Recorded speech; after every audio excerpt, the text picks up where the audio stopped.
And have you had, same question always, have you had a chance to have a look at the film yet? Yes, I did. Okay, cool. I always just like to make sure that's all. But yeah, all good, man. You well? Family's well? New babies well? Yeah, all good. All good. Just approaching bedtime, you know? Yeah, you sound a little worn out. A little bit. I was snoozing a little bit before, but that's all right. We'll get through this and it'll be quality and it will be the greatest thing ever produced on the internet. Absolutely, I can't see any reason why it wouldn't be. All right. You ready to go? All Yeah, absolutely. right. This is a short one like me. Dudes with Brews on the Porch presents Michael Brews. Dude. Craft Brews and Casual Conversations. He's joined us so many times. I've lost count, and he continues to hold the record of most guest appearance. It's Gough, all the way from down under, as they say, in Beernuts Production. Hey, how you doing, Drew? And of course, your loyal band of listeners. It's a pleasure to be back. Always good to have you on. We're talking about the next, or the latest film, I should say, in the Beernuts Productions catalog. It's called Couples Therapy.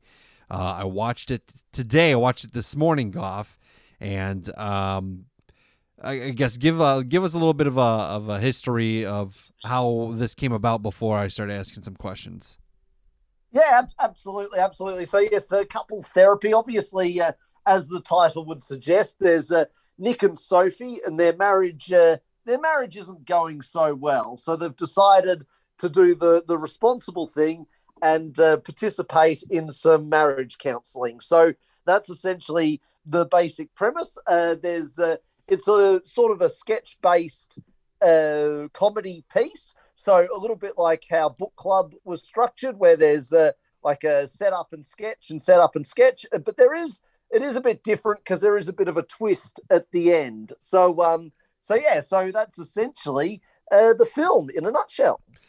Yeah, so I wanted to talk about the twist at the end, but a little bit later, without giving too many details away. But first things first, what kind of was your inspiration of this? Have you been in a relationship that ended in couples therapy before?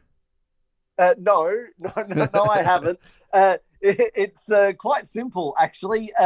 The film that I did, Book Club, sold really well, and so I figured that people must enjoy my sort of sketch-based comedy. So I thought that I would do another sketch-based comedy film, and then the next obvious question is, well, what sort of a situation can lead itself to a sketch-based comedy, and where you could have a nice setup sort of a situation, and marriage counseling, couples therapy is the obvious answer because, she can say, well, he did this stupid thing, and then you cut to a sketch and he says, oh, yeah, but she did this stupid thing, and you can cut to a sketch. So that was essentially it. I wanted to do another sort of sketch comedy-based film. But of course, like I said, it couldn't be the same as Book Club because I don't want people getting bored, which is why I put the twist at the end. So it sort of goes in a bit of a funny direction towards the end. But yeah, I guess at its heart, it is a sketch-based comedy kind of a situation. So if that's your jam, then hopefully you will enjoy this film. And like I say, people really enjoyed Book Club, so hopefully they'll dig this one just as much.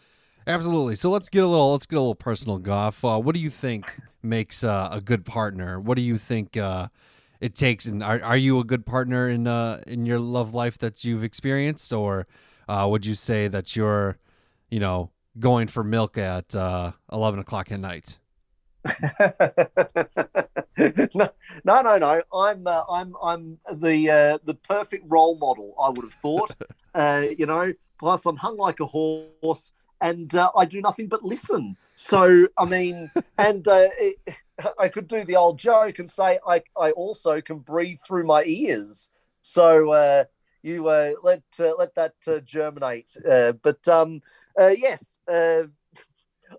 Like I say, man, couples there. Actually, it's funny. This is actually true. So when I was writing the film, a friend of mine who is a psychologist, I contacted Donna and I said, "Hey, Donna, I'm just struggling a little bit because I've never been in couples therapy. what are some of the more common things people go and see you about when, they're having marriage counseling?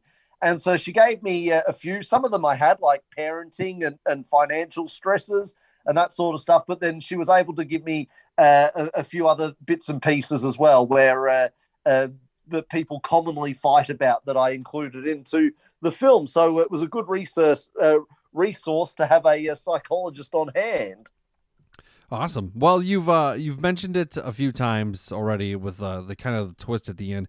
Was that something that you intended on doing? Because I guess you could say it gets a little meta, and it also, to a degree, kind of breaks the fourth wall in a sense. Yes. Is that something that you initially planned, or did it was it an idea that just came about somehow?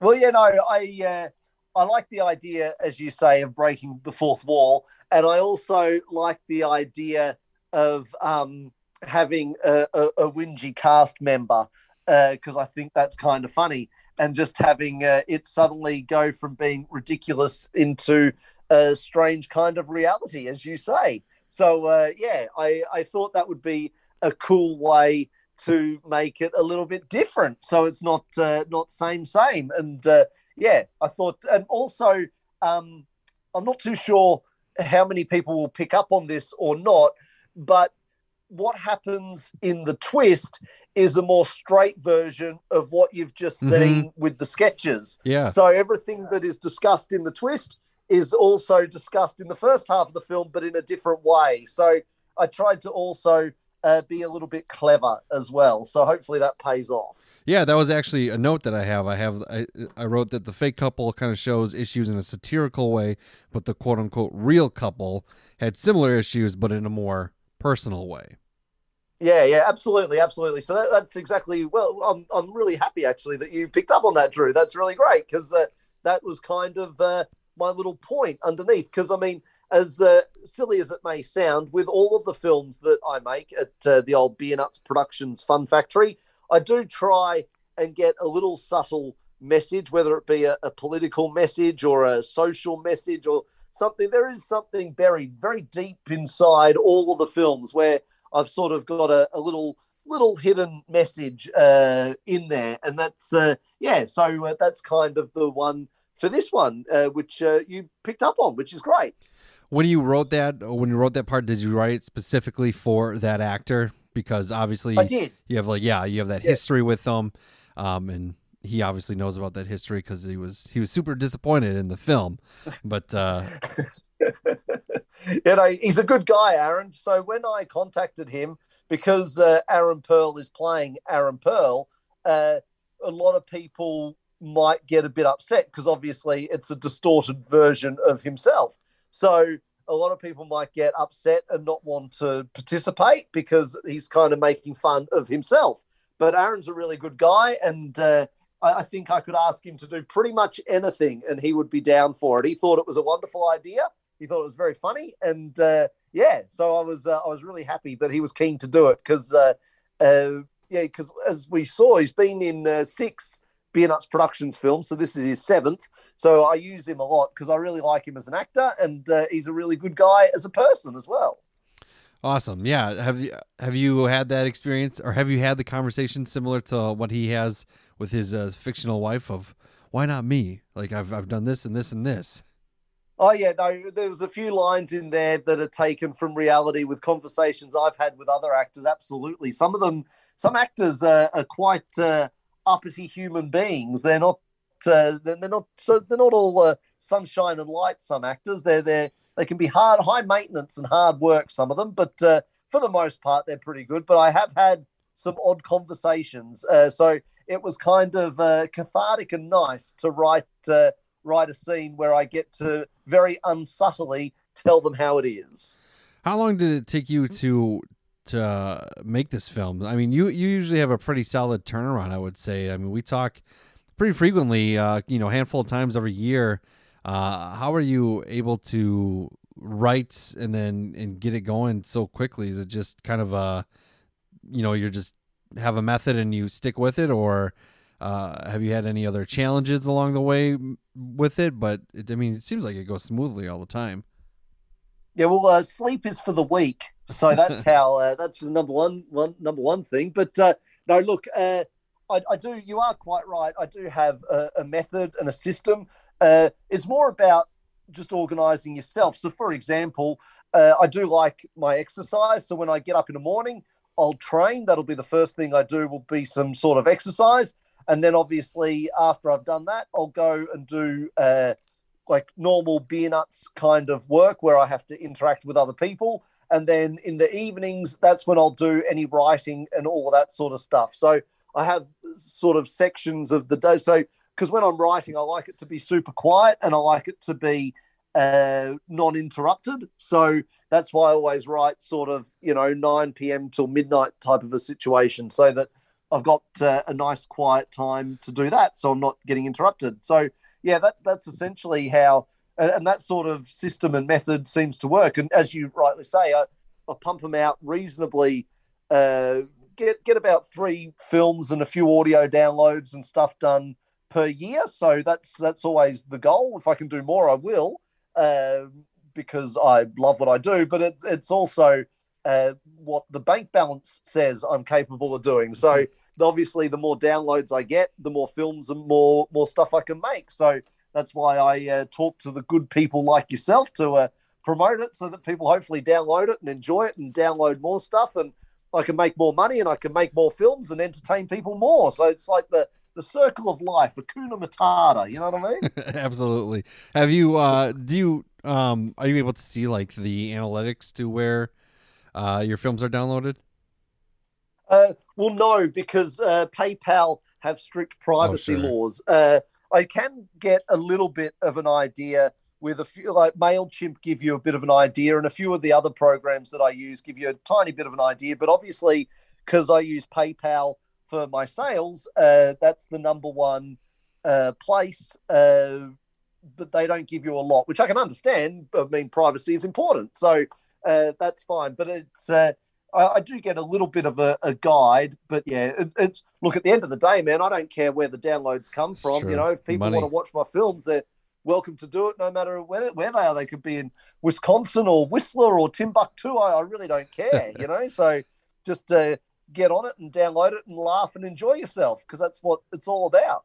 Yeah, absolutely. I agree with what you're saying. It's fun sometimes, like with the podcast, I'll look at kind of where some of these downloads are coming in, and you'd be surprised where the stuff reaches. Sometimes it's pretty impressive. Yeah. It's pretty and then at the same time, you kind of have to think like, I wonder what they think of me. Some dude with across the world or something. But obviously, you have found success. You have a formula that is very successful. You have films that are successful that you're able to keep on doing this. You also have your podcast as well. How is that going?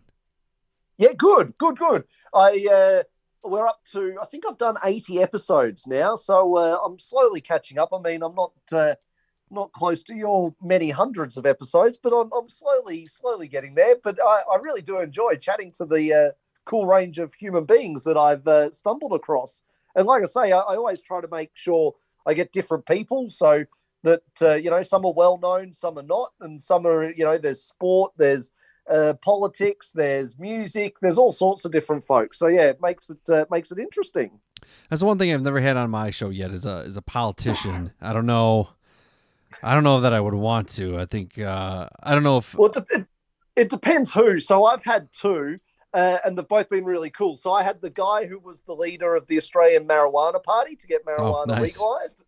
He was really cool to talk to, and I also had Fiona Patton, who was a former sex worker and now is in Parliament. And she runs her own party called the Reason Party. So she was really cool to speak to as well, because she's all about, legalizing sex work and legalizing cannabis and, making abortions on Medicare and all that sort of stuff. So, yeah, so she was really cool to chat to as well. So, and I've offered the other side of politics to come on the podcast, but they said no. So, yeah, it's not like I pick favorites. I'm all about giving people fair and even chance to say their bit. But if people don't want to come on, they don't want to come on. So what can you do? So I find that interesting as well. Is the political scene in Australia anything like that in America? That I mean, the whole world knows about the political shit show that is America. So I didn't know if it was similar in Australia or not. We're not as intense. I think that's fair to say. We still have the same amount of nutbags, Sure. but we're just not as intense. So yeah, yeah. So same kind of dickheads in charge, but a lot less angst. Unfortunately, it's voting season, and every other commercial is some political ad. You get the stuff in the mails, you get the text messages. It's awful. Even like if it's for the side that I tend to vote for, I just get so annoyed. And thankfully, Yes. I have the power to say, "Oh, I'm a member of the media." If they get a hold of me somehow, and I'm speaking to them, because then they'll stop talking to me. Because technically, I am on the radio in my local town, so therefore, I am a member of the media, and I will report this. Well, I think Drew Justice Warrior. I think that's got a nice ring to it. Could be your next film. Drew Justice Warrior going around Wisconsin solving everybody's problem one person at a time With beer and cheese. That's really I mean, we found the solution in Wisconsin. We just got to make more of it.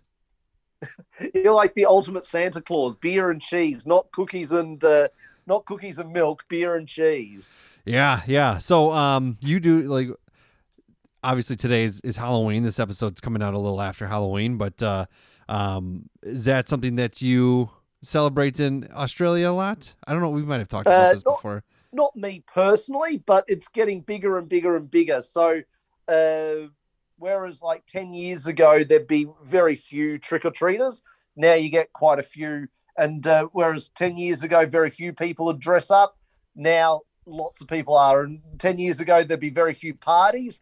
And last weekend, like on Instagram, everybody was having a Halloween party. So, Awesome. yeah, it's rapidly gaining momentum. Are you a fan of the horror movies, specifically the Halloween movies? Have you seen Halloween Ends? I actually haven't. No, I'm not a big horror kind of guy because it's a pretty visual kind of medium. Sure. And not being able to see, I kind of miss out on the bits and pieces. There is a humorous story, though. I remember my sister and I went to see a horror movie once, and this guy was getting his head bashed in with a baseball bat, as people tend to on horror movies. And I was just sitting there, not really, having any reaction to it. And then we realized it's because I couldn't really see all the blood and gore, because apparently it was quite a grotesque scene, but I missed out on most of the grotesqueness. I knew what was going on, but I couldn't see it in vivid detail. So I might actually be the kind of guy that should go to more horror movies, perhaps, because I won't get the heebie-jeebies like everybody else. Well, what I'm getting to is, one, I think with the humor and with your mind, I think you could make a horror movie masterpiece. But just don't make it like Halloween Ends, because Halloween Ends is fucking terrible. Oh, it wasn't good. No, it was very disappointing. Drew's giving it how many stars out of 5? Does it even get a 1 star out of 5? I think we established 3. I think 3 was what me and my wife had concluded.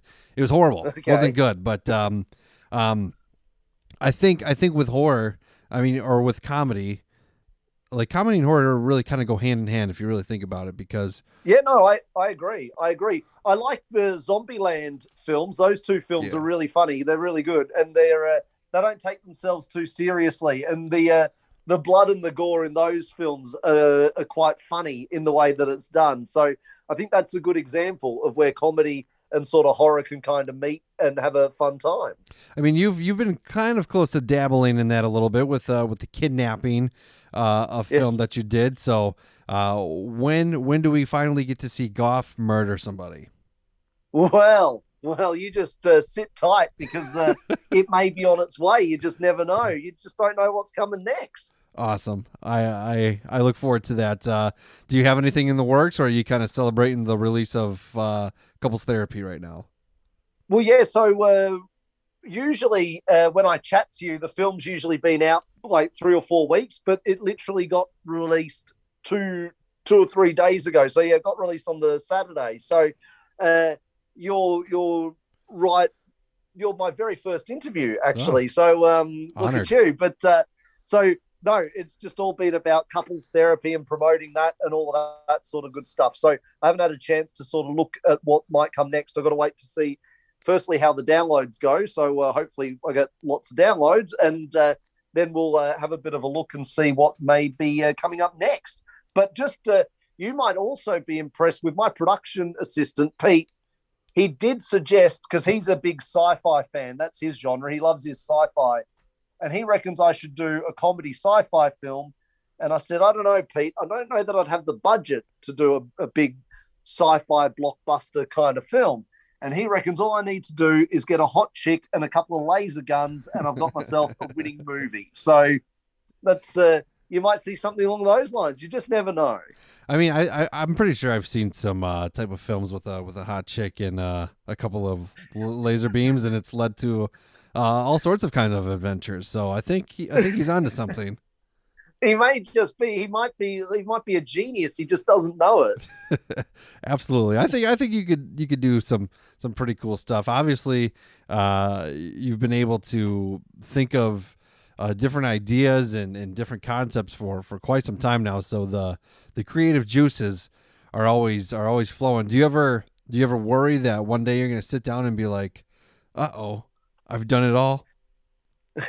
Well, no, I don't think so, because there's always something to talk about. Like we said earlier, with politics and making fun. Like, the world's always changing. There's always something to make fun of, and that's what Beernuts Productions predominantly does with all of my films. I'm mocking somebody or something. So in this particular one, I guess it's marriage counselling and relationships to a certain extent, I suppose. But yeah, I'm always sort of making fun of something or someone. So, I don't think that will ever stop, because there's always people doing stupid things that need to be made fun of.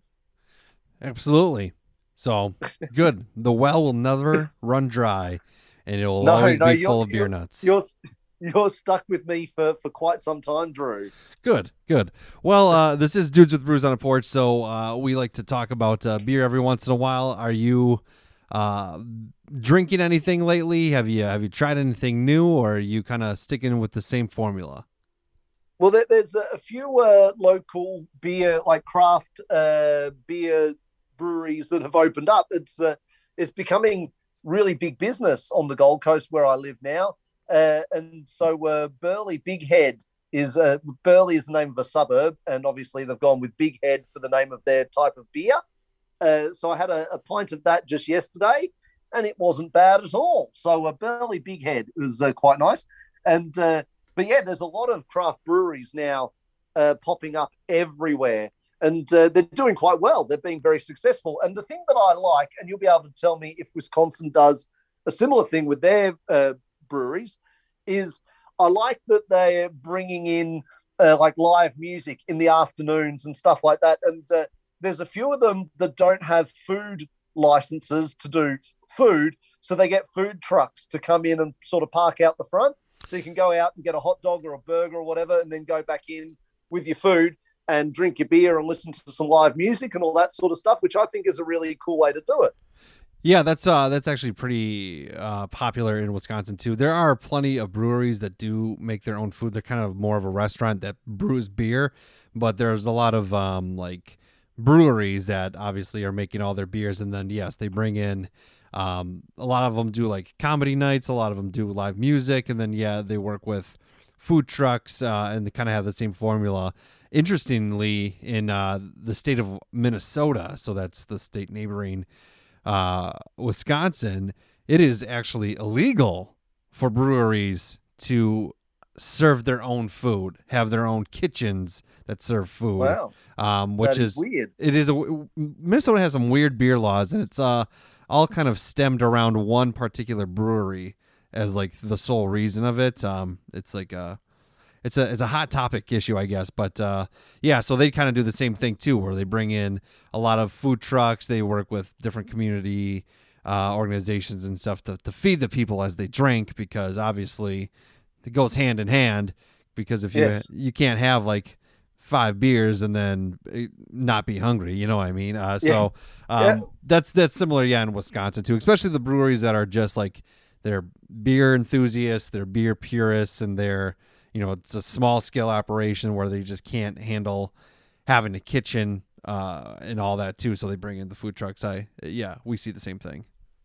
Yeah, well, that seems to be the way. There's not really. I can only think of one that's a restaurant brewery situation, and I went there and it actually was pretty shit. So, but the actual breweries themselves, because obviously they start small because they don't know if I would assume it would be very expensive to start that business, and also they don't know how successful they're going to be. So they start small, and so they don't really have room for the kitchen, like you say. So I think getting the food trucks in is an awesome idea. And then obviously the live entertainment also goes hand in hand. If you want to get more punters into your place, you've got to have some kind of live entertainment. And just you just need to. And yeah, so I think it's a solid business idea. Yeah, one day, a friend of mine and me, we always talk about having our own brewery. I don't know if it'll ever happen. Maybe if we stumble across a small mountain of cash, we'll be able to do that. But it's always in the back of the mind. We've formed business plans too, so we'll see what happens in the future. You've got a home brewing kit though. Have you done your own sort of home brews at home? Yeah, I do. I do have one of those, and it's been a while since I've done it. Obviously, just with life, family, it's easier for me just to go buy it. But yes, I do have a homebrew kit. And then how successful have you been? Because I've done it. I've had one, and I tried it, and mine wasn't really. It turned out really flat. It wasn't. It didn't quite. I don't think it brewed quite properly. I don't think it tasted okay, but it was flat. There was no head on the beer at all. But how do you usually go?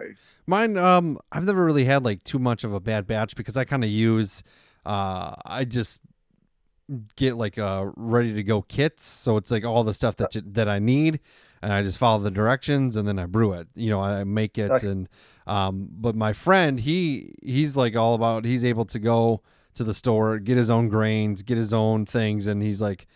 He dabbles with flavors, dabbles with all that kind of stuff. So he's really kind of a wizard with it. And then another friend of mine, same thing. He does it all himself. He's got a little computer system, and then he tries different things. And he's won a bunch of competitions. So they're really into it. Whereas me, I'm just kind of, I dabble a little bit, and I just follow the kit's instructions instead of going rogue. Well, the other thing over here in Australia is gin is becoming very popular as a drink.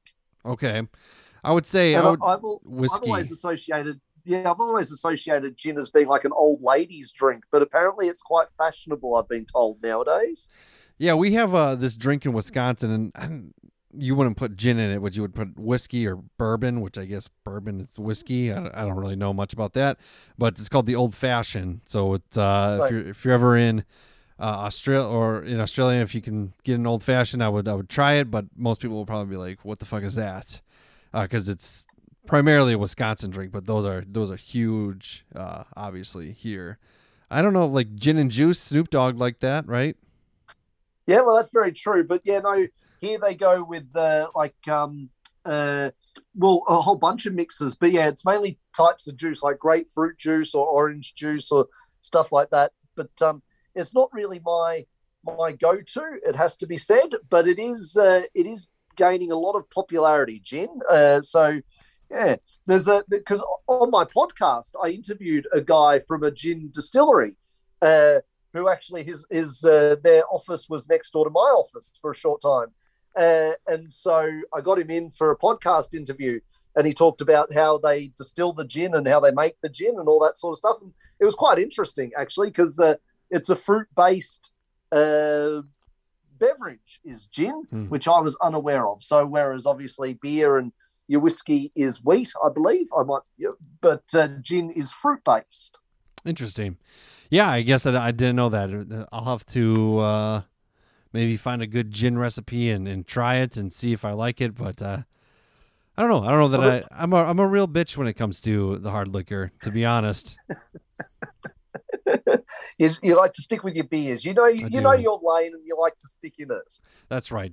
But Gough, Zoom is telling us that we need to conclude this meeting soon, or it will be abruptly ended because Zoom doesn't like people having conversations over a certain time period unless you pay them. So speaking of getting paid, how can people line your pockets with cash and see all the great things that Beernuts Productions has going on? Absolutely. So yes, as you say, beernutsproductions.com is your one-stop shop. So the new film Couples Therapy is up there on beernutsproductions.com to download, and the kidnapping, the last one we did, that's up there. They're all up there. So 27 films. You can subscribe to the podcast. There's a newsletter you can subscribe to. And of course, we're all over the social media as well. So YouTube, Facebook, Twitter, Instagram. Give us a like and a follow and a share and all that sort of good stuff. And yeah, just Beernuts Productions is your one-stop shop. As always, it's great to talk to you, and we always appreciate you coming on the show. And we look forward to talking to you again with the next great project. Oh, thank you very much, Drew. It's always a pleasure. Have a good evening.